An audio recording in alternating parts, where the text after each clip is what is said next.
तो चलिए अब पढ़ लेते हैं द पैसिव इम्यून सिस्टम, जो कि लास्ट पार्ट है ऑफ योर इम्यून सिस्टम।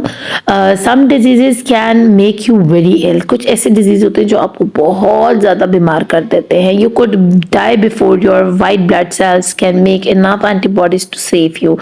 और आप मर सकते हैं इससे पहले कि आपके वाइट ब्लड सेल्स ये समझें कि ये क्या डिजीज़ है, इस का कौन सा केमिकल लगा हुआ है इस माइक्रो ऑर्गेनिज्म के ऊपर। तो वाइट ब्लड सेल को थोड़ा टाइम लगेगा, और जितना टाइम वो लेंगे इससे पहले जो है ना इंसान मर चुका होगा।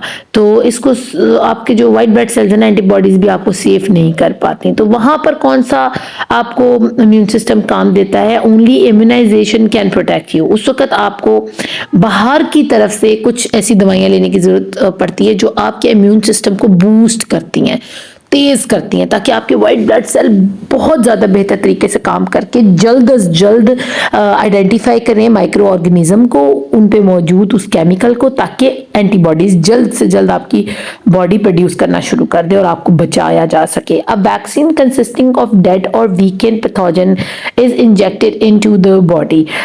This is called a vaccination. अब आपकी बॉडी के अंदर आपको वैक्सीनेट किया जाएगा इंजेक्शन के जरिए। एक वैक्सीन आपकी बॉडी में डाली जाएगी और आपको पता है उस वैक्सीन के अंदर क्या मौजूद है, कुछ मरे हुए या वीक माइक्रो ऑर्गेनिजम्स, यानी वो भी जरासीम ही है जो आपकी बॉडी में डाले जा रहे हैं वैक्सीनेशन के चलते। जो हम कोरोना के अंदर हमने सबने वैक्सीनेशन करवाई थी ना, तो वो कोई दवाई नहीं थी जनाब अली, वो भी माइक्रो ऑर्गेनिज्म से जो आपकी बॉडी में डाले जा रहे थे। अब ये क्यों डाले जाते हैं? वो थोड़े मिलते जुलते होते हैं कोरोना वायरस के साथ, ठीक है। अब जो लोग बचे हुए हैं, ठीक है, और उनको कोरोना वायरस नहीं हुआ, उनको कहा जाता है फौरन वैक्सीनेशन करवाएं ताकि आप बच सकें कोरोना वायरस से। वो इसलिए क्योंकि कोरोना वायरस से मिलते जुलते जरासीम आपकी बॉडी में डाले जाते हैं वैक्सीन के जरिए, और आपकी बॉडी को टाइम मिल जाता है उसकी एंटीबॉडीज बनाने के लिए। और अगर एक्चुअली आपको कोरोना वायरस अटैक करता है तो आपकी बॉडी प्रिपेयर हो चुकी होती है, वो एंटीबॉडी ऑलरेडी तैयार कर चुकी होती है। जैसे कि हम कहते हैं कि भी उस बंदे की लगता है कि शादी आ रही है, ऐसा लग रहा है, तो हम जल्दी से पहले से कपड़े तैयार करके अपने रख लेते हैं, ताकि अचानक से अगर ये हमें सरप्राइज करेंगे जी आपने शादी पर आना है, तो हमारे पास अगर टाइम ना हो तो फिर हम क्या करेंगे। यानी ये है कि आप फ्यूचर में होने वाली किसी चीज़ से पहले ही अपने आप को तैयार रखो कि ऐसा हो सकता है। अगर आपको लगता है कि ये बीमारी आपको लग जाएगी तो उसके लिए आप पहली एंटीबॉडी अपनी बॉडी के अंदर तैयार रखो। तो इसलिए आपको वैक्सीनेशन दी जाती है ताकि आपकी बॉडी उस चीज़ को समझे कि किस किस्म की बीमारी आजकल बाहर आई हुई है और वो आपकी बॉडी को लग सकती है, उसके मुताबिक एंटीबॉडी ऑलरेडी आपकी बॉडी तैयार कर चुकी हो। और खुदा ना खास्ता जब आप कोरोना से इन्फेक्टेड होंगे तो आपकी बॉडी को इतना टाइम नहीं लगेगा जितना कि वाइट सेल्स क्योंकि समझ चुके होंगे कि यार इस तरह का पहले भी एक जरासीम आया था, हमने इससे मिलता जुलता के लिए एंटीबॉडी बनाई थी, उसी को ट्राई करते हैं। और ऐसा ही होता है कि जब वो ट्राई की जाती है उस जरासीम के ऊपर कोरोना के, तो वो इफेक्टेड होती है और वो आपकी बॉडी को महफूज रखती है कोरोना वायरस से, और वो आप बीमार नहीं पड़ते हो। तो उम्मीद करती हूँ आपको समझ आ रही होगी कि मैं क्या समझाने की कोशिश कर रही हूँ कि ये वैक्सीन में मौजूद कोरोना से मिलते जुलते लेकिन वीक माइक्रो ऑर्गेनिजम्स होते हैं, पैथोजेंस होते हैं, जिनको आपकी बॉडी के अंदर इंजेक्ट किया जाता है। वैक्सीन आपकी बॉडी के अंदर डाली जाती है टीका लगा के, ताकि आपकी बॉडी पहले से ही कोरोना के लिए एंटीबॉडीज बना ले, ठीक है। और वो जो जरासीम आपकी बॉडी में डाले होते हैं वो इतनी भी खतरनाक नहीं होते, बस वो मिलते जुलते होते हैं कोरोना से, क्योंकि थोड़ी मिकदार में होते हैं ना, इसलिए आपकी बॉडी को इतना इफेक्ट नहीं करते और आपको हल्का फुल्का सा बुखार हो जाता है वैक्सीनेशन के बाद। तो और वो बुखार का भी मतलब यही होता है कि वाइट सेल्स जो है ना वो आइडेंटिफाई कर रहे होते हैं कि भाई ये कौन सी बीमारी है, कौन सा केमिकल है कि इसके लिए एंटीबॉडी बनाई जाए। अब जैसे कि कोई छोटा बच्चा पैदा होता है, ठीक है, तो उसको ढेर सारी बीमारियों से बचाने के लिए वक्फे वक्फे से टीके लगाए जाते हैं। कभी पोलियो का टीका, कभी टेटनस का टीका लगता है, कभी मम्स का, कभी मीजल्स का, कभी ट्यूबरक्लोसिस का लगता है, और कभी यानी टीबी जो होता है ना, खांसी, काली खांसी का, उसका टीका लगता है। फिर बच्चों को चिकन पॉक्स के भी टीके लगाए जाते हैं। अभी वो बीमारी आई नहीं होती, उनको लगी नहीं होती, लेकिन उनके बॉडी के अंदर वही बीमारी के थोड़े से जरासीम डाल दिए जाते हैं ताकि उनकी बॉडी जो वाइट सेल्स हैं उनके खिलाफ एंटीबॉडीज बनाकर तैयार रखें, ठीक है, कि अगर एक्चुअल में ज़्यादा मिकदार में वो माइक्रो ऑर्गेनिज्म उसकी बॉडी के अंदर एंटर करते हैं, तो एंटीबॉडीज़ पहले से ही तैयार पड़ी हों जो कि आपकी बॉडी इम्यून सिस्टम के ज़रिए इस्तेमाल करे और उन जरासीम से अपने आप को महफूज रखे और उनको मार दे।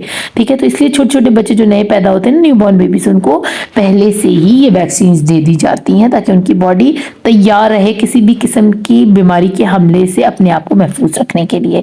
सम डिजीजेस कैन बी प्रिवेंटेड और cured by injecting blood serums from a person who has recovered from the disease.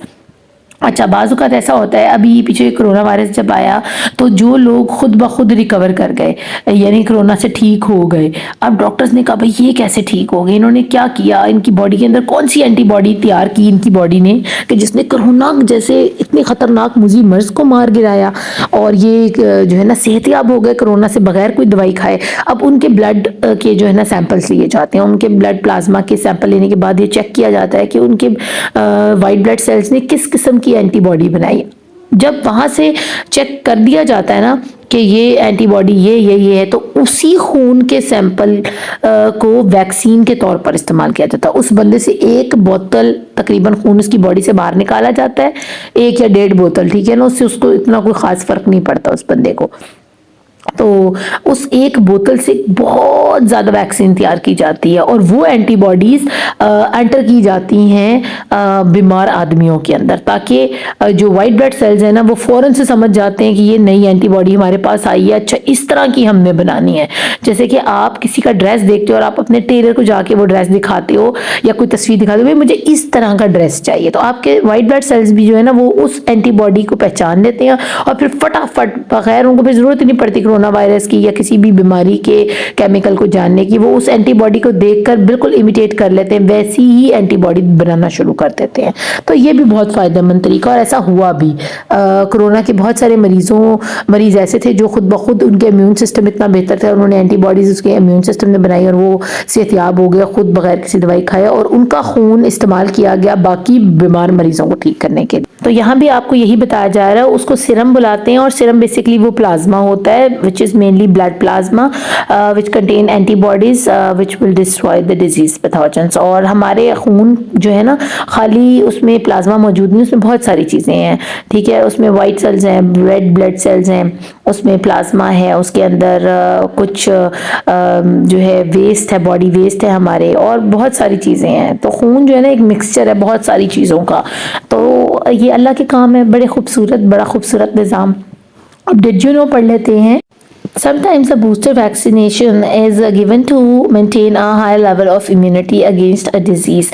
तो मैंने आपको ये पहले भी बताया था कि कुछ बूस्टर वैक्सीनेशंस होती हैं जो कि इम्यूनिटी दे देती हैं उस बंदे को, अगर आने वाली बीमारी है या हमारे एक शहर में ये बीमारी है तो बाकी शहरों के लोग जो है ना वो बूस्टर्स लगवा लेते हैं, ताकि अगर वो बीमारी उस शहर में आए तो वो कम से कम उनकी बॉडी जो है ना उसके खिलाफ एंटीबॉडीज़ बनाने की ताकत रखती हो। तो उम्मीद करती हूँ आपको इम्यून सिस्टम के तीनों पार्ट्स बड़े अच्छे से समझ आई होगी। मैंने पूरी कोशिश की आपको समझाने की। अपना खूब ख्याल रखिएगा। Thank you for watching. Allah ने के बाद।